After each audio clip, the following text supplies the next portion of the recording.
The third condition, acceptance. The third condition of the Shahada is acceptance or al-Qabul. If a person has the knowledge of and certainty in the Shahada, this must be followed by acceptance, with the tongue and heart, of what Shahada implies. Whoever refuses to accept the Shahada and its implications, even if he knows that it is true, and certain about its truth, is a disbeliever. This refusal to accept is sometimes due to pride, envy, or other reasons. In any case, the Shahada is not a true Shahada without its unconditional acceptance.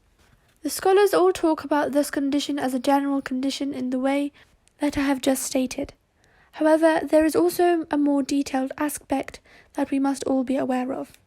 The believer accepts whatever the implications of the Shahada are. This also means that he believes in whatever is stated in the Quran or stated by the Prophet ﷺ, without any right to choose what he wants to believe and what he wants to reject. Allah says in the Quran, "Do you believe in part of the book and reject part of it? And what is the reward of those who do save ignominy in the life of the world, and on the day of resurrection they will be consigned to the most grievous doom?" Surah Al-Baqarah, ayah 85. This is one aspect that the Muslims must be aware of. Although it is not the same as the complete refusal to accept the truth, by rejecting part of the truth that has come from Allah, one also negates his testimony of faith. Unfortunately, many Muslims are doing this nowadays in various ways. Although not all of these forms may necessarily be considered apostasy, they are still very dangerous.